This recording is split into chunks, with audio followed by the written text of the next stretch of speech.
बिस्मिल्लाहिर्रहमानिर्रहीम। अस्सलाम वालेकुम नाज़रीन, आप यूट्यूब चैनल देख रहे हैं। मैं इमरान खान हूँ। सबसे पहले तो खबर यह है कि इमरान खान साहब के ऊपर एक और मुकदमा दर्ज कर दिया गया है। यानी रोज़ाना के हिसाब से मुकदमा दर्ज किए जाते हैं। अब जो मुकदमा इमरान खान साहब के ऊपर दर्ज किया गया है ये ममनुआ फंडिंग केस के हवाले से है। इसकी एक अंदर की खबर भी है मेरे पास, और वो अंदर की खबर ये है कि ये मुकदमा दर्ज करवाने के लिए बड़ा शदीद दबाव डाला गया है और बड़े ताकतवर लोगों ने यह दबाव डाला है।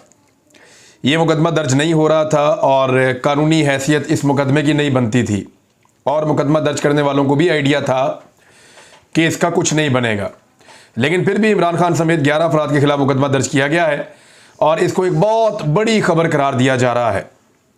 और इन सारी चीज़ों को हैंडल करने के लिए और कुछ मज़ीद चीज़ें हैंडल करने के लिए FIA पंजाब का डायरेक्टर तब्दील कर दिया गया है। पहले वाले डायरेक्टर को कुछ टास्क दिए जा रहे थे, कुछ जो नया डायरेक्टर लगाया गया है पंजाब में उसको टास्क दिए जाएंगे। इमरान खान साहब के खिलाफ एक मुकदमा भी दर्ज कर लिया गया है। कानूनी हैसियत तो सच है नहीं, लेकिन इसको इस्तेमाल किया जाएगा और मुमकिन तौर पे गिरफ्तारी के लिए भी इस मुकदमे को इस्तेमाल किया जा सकता है। पाकिस्तान तहरीक इंसाफ फौरी तौर पे इसके खिलाफ अदालत से रुजू करने जा रही है, हाई कोर्ट से, और इस मुकदमे के खिलाफ वो एक अपील दायर करेंगे, एक पटिशन करेंगे, और जल्दी आपको वो खबर भी सुनने को मिल जाएगी। और एक आधे दिन में उन्होंने ये कर लेना है क्योंकि इसकी खबर आ गई है अभी। और पाकिस्तान तहरीक इंसाफ का इमरान खान के खिलाफ फॉरेन फंडिंग केस की FIR चैलेंज करने का फैसला, इस्लामाबाद हाई कोर्ट के अंदर ये दरखास्त दायर की जाएगी। दूसरी जानिब वज़ीर बराए पार्लिमानी उमूर पंजाब राजा बशारत ने तस्दीक की है कि इमरान खान के खिलाफ FIA की FIR को अदालत में चैलेंज करेंगे। इमरान खान कौम के सबसे मकबूल और मतलूब सियासी लीडर हैं और मुस्लिम लीग नून हमेशा इदारों को सियासत में घसीटती है, और इसीलिए उन्होंने, आप देखें कि जहां ज़ेब नज़ीर साहब को हटाया है FIA पंजाब से और उनकी जगह पे सरफराज विर्क को लगाया है, वो अपने कुछ मामला जो हैं या अपने कोई डिमांड्स हैं उनको पूरा करवाना चाहते हैं। लेट्स सी वो इसमें क्या गेन कर सकेंगे, क्योंकि कुछ और लोगों की गिरफ्तारियां भी मतलूब हैं और पंजाब के अंदर वो चाहते हैं कि कुछ सहाफ़ियों को और कुछ दीगर लोगों को गिरफ्तार किया जाए। लेट्स सी, देखते हैं कि वो इसमें क्या करेंगे। एक और खबर यह है कि वज़ीर दाखिला पंजाब भी तब्दील हो गए हैं। जहां वफाकी हुकूमत अपनी तैयारियां कर रही है, उनके सहूलतकार अपनी तैयारियां कर रहे हैं, वहीं इमरान खान साहब भी अपनी तैयारियां कर रहे हैं। हाशिम डोगर साहब को तब्दील कर दिया गया है। ये सूबाई वज़ीर दाखिला थे पंजाब में, परवेज़ इलाही साहब की कैबिनेट का हिस्सा थे। चंद दिन पहले इनके एक बयान पे परवेज़ इलाही साहब ने डिसप्लेयर शो किया था। हालांकि मेरी नज़र में वो बयान ठीक था, लेकिन नज़र आ रहा था कि इनको हटा दिया जाएगा और बहुत सारे लोग इनके खिलाफ कंपेन भी चला रहे थे। वजह यह है कि पाकिस्तान तहरीक इंसाफ को यह लगता था और तहरीक इंसाफ के वर्कर्स भी ये समझते थे कि हाशिम डोगर जिस रफ्तार से काम करना चाहिए शायद उस रफ्तार से काम कर नहीं रहे। दूसरा, हाशिम डोगर का ताल्लुक सिक्योरिटी फोर्सेस से रहा है, 25 साल तक वहाँ काम करते रहे हैं, तो वो उस निज़ाम को बड़ी अच्छे तरीके से समझते हैं। बहुत सारे लोग ये कह रहे थे कि हाशिम डोगर जो है वो ताकतवर हलकों के साथ राब्ते में रहते हैं और वो दोनों तरफ प्ले करते हैं, वहाँ भी खेलते हैं यहाँ भी खेलते हैं, इस किस्म के एलिगेशन लग रहे थे। लेकिन मैंने हाशिम डोगर साहब को इमरान खान साहब के बारे में हमेशा बड़ा पॉजिटिव देखा। वो इमरान खान साहब के एक बड़े मजबूत वर्कर हैं और उन्होंने कहा कि मैं हमेशा रहूँगा। उनके बारे में जब ये प्रोपेगेंडा किया गया कि वो इमरान खान की मुखालफत की वजह से इस ओहदे को छोड़कर जा रहे हैं, तो इस पर हाशिम डोगर साहब ने कहा कि ये बिल्कुल झूठ है। मैं अपने लीडर के साथ कल भी खड़ा था, आज भी अपने लीडर के साथ खड़ा हूँ। लेकिन हाशिम डोगर साहब के जो काम करने का तरीकाकार है, क्योंकि उन्होंने 25 साल पहले एजेंसी के साथ काम किया हुआ है, उनके काम करने के जो पॉलिटिकल एक तरीकाकार था उससे उनकी पॉलिटिकल पार्टी मुतमईन नहीं थी और ये नज़र आ रहा था। तो उनको हटाया गया है। ज़्यादा सख्त गिर और ज़्यादा तेज़ी से एक्शन लेने वाला वज़ीर दाखिला चाहिए था। तो अब वज़ीर दाखिला बनाने की जो अब तक इतलात आ गई हैं वो मियाँ असलम इकबाल साहब। मियाँ असलम इकबाल साहब ने गुज़िश्ता चंद दिनों में बड़ा हार्ड स्टांस लिया है, ख़ास तौर पे अलीम खान के बारे में। अलीम खान लाहौर का सबसे बड़ा जो है वो बिज़नेस करते हैं लैंड्स का और इन चीज़ों का इस वक्त, और वो उनके कोई कब्ज़ों के केसेस भी हैं, कत्लों के मामलात भी हैं, कब्ज़ों के मामलात भी हैं, ग्रीन लैंड को ब्राउन लैंड करवाने की कोशिश के मामलात भी हैं, सरकारी ज़मीनों पर कब्ज़े के मामलात भी हैं। तो इन सारे मामलात में मियाँ असलम इकबाल साहब ने बड़ा हार्ड स्टांस लिया था और वो टफ टाइम दे रहे थे अलीम खान को और उनकी टीम को। तो असलम इकबाल साहब को लगाया गया है। क्या असलम इकबाल साहब कश्तियाँ जलाकर काम कर सकते हैं? वर्कर नवा आदमी है, शहर के रहने वाले हैं और पुलिस को टफ टाइम दे चुके हैं 25 मई को वो और उनके घर वाले। वर्कर्स के बीच में ज़्यादा टाइम गुजारते हैं, तो इनका ज़रा अवामी किस्म का स्टाइल है। और पाकिस्तान तहरीक इंसाफ में बहुत पुराना होने की वजह से मियां असलम इकबाल साहब पाकिस्तान तहरीक इंसाफ की डिमांड्स को भी समझते हैं और आजकल वो इमरान खान साहब के एतमाद को जीतने में काफ़ी हद तक कामयाब हुए हैं। माजी में इनका नाम लिया जाता रहा है कि इनको वज़ीर आला पंजाब बनाया जा सकता है, लेकिन इमरान खान साहब ने ऐसा नहीं किया और उस्मान बुज़दार साहब को वज़ीर आला पंजाब बना ही रखा है। यानी वो 3-4 नाम आते थे, उसमें एक नाम मियां असलम इकबाल साहब का होता था, एक सफ्तैन खान साहब का होता था, एक नाम अलीम खान साहब का लिया जाता था, एक नाम लिया जाता था महमूद रशीद साहब का, और एक नाम जो बहुत ज़्यादा लिया जाता था और बड़ा तगड़ा नाम था वो राजा यासिर हमायूं का था। फिर बाद लोग जो है वो यास्मीन राशिद साहबा का भी नाम लेते थे, लेकिन वो उसमें कोई सदाकत लगती नहीं है, क्योंकि वहाँ पे ये पब्लिक के अंदर बहुत परसेप्शन थी कि यास्मीन राशिद साहबा को बनाया जाए, लेकिन बनी गाल में मैंने ऐसी चीज़ महसूस नहीं की और उन्होंने बड़ा अच्छा काम किया यास्मीन राशिद साहबा ने। अब इसमें आप ये देखें कि मियां असलम इकबाल साहब को बड़े चैलेंजेस होंगे, क्योंकि पाकिस्तान तहरीक इंसाफ जिस तरह के उनके ऊपर मुकदमात किए गए, जिस तरह पुलिस वालों के खिलाफ कार्रवाई होनी चाहिए थी, जिस तरह से PMLN के खिलाफ कार्रवाई होनी चाहिए, जिस तरीके से वजारत दाखिला को चलना चाहिए और कानून और इंसाफ के मुताबिक काम करना चाहिए, वो जो पाकिस्तान तहरीक इंसाफ सोच रही है हाशिम डोगर साहब की वो रफ्तार नहीं थी। उनका अपना एक अंदाज है काम करने का, आप उससे इत्तफाक करें या इख्तलाफ करें, लेकिन मियां असलम इकबाल साहब क्या पाकिस्तान तहरीक इंसाफ की डिमांड्स के ऊपर पूरा उतर पाएंगे और उनकी तवक्कुआत के ऊपर पूरा उतर पाएंगे? ये एक कड़ा इम्तिहान है उनके लिए। देखते हैं कि वो अब इसमें क्या करेंगे। पंजाब हुकूमत बदलने की तैयारियां भी की जा रही हैं, इस वक्त उनका मामला ज़्यादा अहम हो जाएगा। देखिए एक चीज़ तो मैं आपको क्लियर कर दूं, पंजाब की हुकूमत को सिर्फ 2 तरीकों से बदला जा सकता है। एक कि ताकतवर तरीन हल्के जो हैं पाकिस्तान की एस्टेब्लिशमेंट, वो ये फैसला कर ले कि पंजाब में रजीम चेंज करना है, हुकूमत को तब्दील करना है, तो फिर वो इस तरह के बंदे ढूंढ लेंगे जिनसे इस्तीफा दिलवाने के बाद वो परवेज इलाही को अक्सरियत से अकलियत में ले जाएंगे और फिर एक कानूनी प्रोसीजर के बाद, आईनी प्रोसीजर के बाद परवेज इलाही साहब को हटा देंगे। हमजा शहबाज को या एक बहुत ही फेवरेट आदमी है मलिक अहमद खान, किसी का बहुत फेवरेट है, उसको ले आएंगे, बहुत मुमकिन है। लेकिन एक तो तरीका यह है कि पाकिस्तान की एस्टेब्लिशमेंट ये फैसला करे और पाकिस्तान की एस्टेब्लिशमेंट के ताकतवर लोग जो हैं वो इसके लिए अपना रोल प्ले करें, तो फिर तो हुकूमत पंजाब की बदल सकती है। ये ओन चौधरी के, अलीम खान के, जहांगीर तरीन के बस की बात नहीं है। अगर ये उनके बस की बात होती तो वो पहले ही कर चुके होते। ये जब भी किया जाएगा ये एस्टेब्लिशमेंट ही कर सकती है, नंबर 1।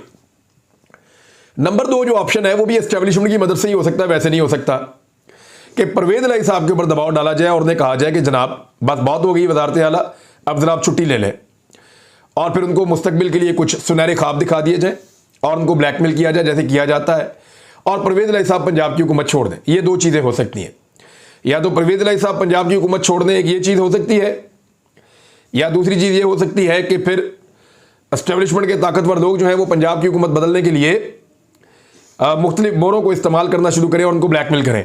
बहरहाल पॉलिटिकल लोग या पॉलिटिकल पार्टीज ये तब्दीली पंजाब में नहीं ला सकते, क्योंकि फ़र्क बहुत बड़ा है और इतने बड़े फ़र्क को मीट नहीं किया जा सकता, ये मुमकिन नहीं है। सवाल ये पैदा होता है कि इमरान खान साहब पहले लॉन्ग मार्च करेंगे या पहले पंजाब हुकूमत जो है वो गिर जाएगी या उसको गिरा दिया जाएगा। ये बड़ा अहम सवाल है।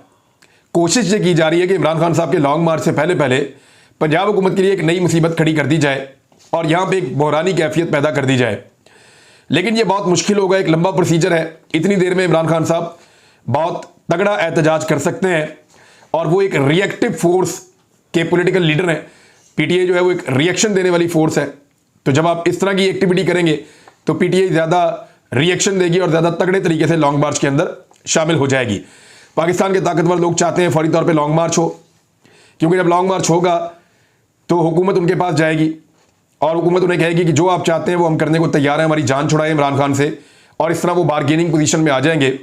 तो हमेशा इस किस्म के लॉन्ग मार्चेस का, हमेशा इस किस्म के एहतजाजों का फ़ायदा जो है वो पाकिस्तान के बहुत ताकतवर लोगों को होता है। इसका फ़ायदा ज़्यादातर उन पॉलिटिकल पार्टीज़ को भी नहीं होता जो बेचारे लॉन्ग मार्च लेकर आ रहे होते हैं। लेकिन इमरान खान साहब इस सारी सिचुएशन को समझते हैं, फैसला उन्होंने करना है, टाइमिंग उन्होंने देखनी है कि कौन सी इस्तेमाल करनी है। NRO 2 आपको पता है मुकम्मल हो रहा है। हमजा शहबाज और शहबाज शरीफ, इन दोनों के ऊपर जो मुकदमा है, बाकी फैमिली भी है सारी, ये मनी लॉन्ड्रिंग का अब तक का पाकिस्तान का सबसे क्रिस्टल क्लियर मुकदमा है।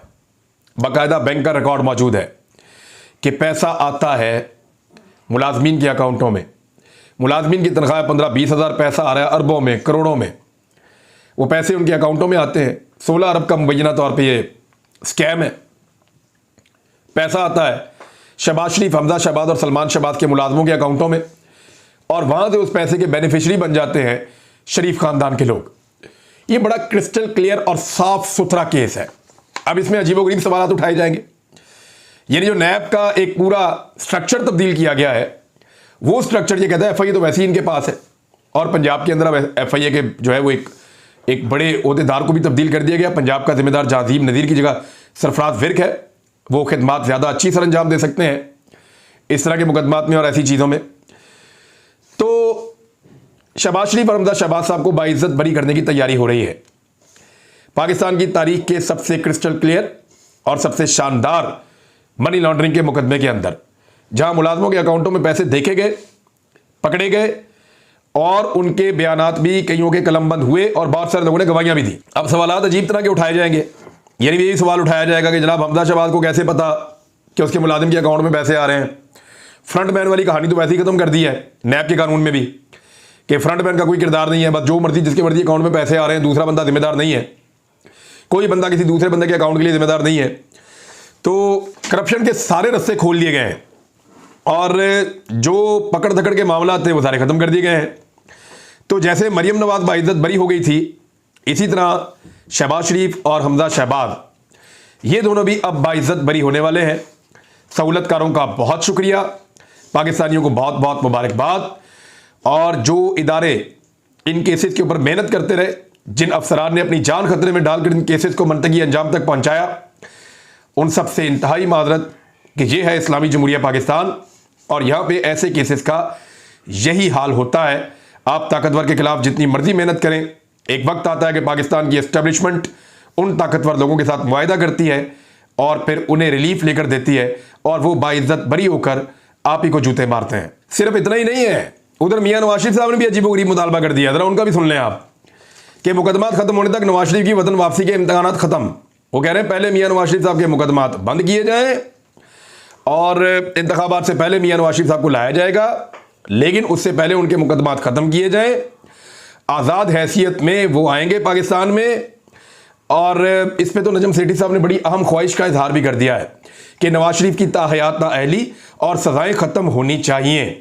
नजम सेठी साहब का एक मासूमाना उनकी ख्वाहिश है, और इनकी ख्वाहिशात आजकल बहुत पूरी हो रही हैं। ये कुछ भी कहे पाकिस्तान की फौज के बारे में, इनके ऊपर कोई बगावत का या गद्दारी का मुकदमा नहीं बनता, क्योंकि आजकल ये आंखों के तारे हैं। लेकिन ये दिन में तारे दिखाएंगे, सिर्फ वक्त आने दें, 15 अक्टूबर गुजरने दें, उसके बाद की सूरत हाल आपके सामने वाजे हो जाएगी। अब इसमें जो है वो नवाज शरीफ साहब कहते हैं कि बाकायदा मुझे रिलीफ दिया जाए अदालतों से, और वो गिरफ्तार बिल्कुल नहीं होना चाहते, और उन्होंने कहा कि मुकदमात पहले ख़त्म हो। और मरियम नवाज पार्टी कायद का मुतालबा मुख्तदर हलकों के सामने पेश करने के लिए लीगी रहनुमाओं को हदायत दी गई है। मुख्तदर हल्के कौन है ज़रा समझें आप, ताकतवर लोग जो असल में हुकूमत में होते हैं। नवाज शरीफ का और मरियम नवाज का मुतालबा उनके सामने रखा जाएगा कि नवाज शरीफ वापस आने को तैयार है। इमरान खान का रास्ता आप लोगों से नहीं रोका जा रहा। नवाज शरीफ आएगा, वो एक माहौल बनाएगा, रास्ता रोकेगा। तो उसके लिए ज़रूरी ये है कि नवाज शरीफ के मुकदमात ख़त्म करो, बाइज्जत बरी करो, और उसके बाद मियां नवाज शरीफ को इज्जत और एहतराम के साथ पाकिस्तान में लाया जाए, और उससे पहले पंजाब में हुकूमत भी तब्दील की जाए। लेकिन क्या ये सारा कुछ बड़े आराम से हो जाएगा? हलवा तो नहीं है कि इतने आराम से हो जाएगा, और इमरान खान साहब इसको होने देंगे और इसको करने देंगे। पीर पगाड़ा साहब ने एक बात की है, पीर सदरुद्दीन राशिदी जो पीर पगाड़ा है इस वक्त, उन्होंने कहा कि लॉन्ग मार्च हो गया तो हुकूमत का धड़न तख्ता हो जाएगा। ये उन्होंने क्लेम किया है, और बाजार दिखाई भी ऐसा देता है। IMF की एक रिपोर्ट आई है, वो भी मैं आपके सामने रख देता हूं। वैसे ही शहबाज शरीफ साहब ने कह दिया कि गैस की लोड शेडिंग शुरू होने वाली है, बल्कि लोड शेडिंग का शेड्यूल भी आ गया है, और उन्होंने कह दिया कि सर्दियों के लिए हम गैस का बंदोबस्त नहीं कर सके तो पाकिस्तान की इंडस्ट्री और पाकिस्तान के घरेलू सारिफीन इस हुकूमत का नाम लेकर इन्ना लिल्लाहि व इन्ना इलैहि राजिऊन पढ़ लें, क्योंकि उनको गैस की सहूलत मैसर नहीं आने वाली इन सर्दियों में। और IMF क्या कह रहा है? पाकिस्तान में बेरोजगारी और महंगाई में इजाफा होने जा रहा है, और उन्होंने वर्ल्ड इकोनॉमिक आउटलुक रिपोर्ट जो है वो जारी कर दी और पाकिस्तान के हवाले से खदशा दायर किया है कि रवां माली साल में तरक्की की शरह गुज़िश्ता बरस के मुकाबले में काफ़ी कम रहने के साथ साथ बेरोज़गारी और महंगाई में इजाफा हो सकता है। और महंगाई में भी इजाफा होगा, बेरोज़गारी में भी इजाफा होगा और पाकिस्तान की जो माशी तरक्की है वो भी कम होती चली जाएगी। तो ये चीज़ें क्या इंडिकेट कर रही हैं? यानी पाकिस्तानी जो बाहर से पैसा भेजते हैं, जिसको हम फॉरेन रेमिटेंस कहते हैं, बाहर से पैसा आ रहा है ना, फॉरेन रेमिटेंस है या तरसील ज़र उसको उर्दू में कहते हैं, 11% कम हो गया है। इमरान खान साहब के दौरे हुकूमत में 11% पाकिस्तानी ज़्यादा पैसा भेज रहे थे पाकिस्तान में, आज 11% वो पैसा भेजने की शरह कम हो गई है। ये नुकसान पाकिस्तान को इस इंपोर्टेड हुकूमत का हो रहा है। सरमायाकारी पाकिस्तान में आ नहीं रही, कोई इन्वेस्टमेंट पाकिस्तान में करने को तैयार नहीं है। जो पाकिस्तान के अंदर है वो भी बेचारे मजबूर है, परेशान है। तो इंपोर्टेड हुकूमत को रखने की जितनी कोशिश की जाएगी, पाकिस्तान की मईशत का और आम आदमी का उतना पट्टा बैठेगा। ये बात जिनको समझनी चाहिए ना, उनको समझ नहीं आ रही और सारे अपने अपने चक्कर में हैं। अब तक इतने, अपना ख्याल रखिएगा, अपने चैनल का भी। अल्लाह हाफ़िज़।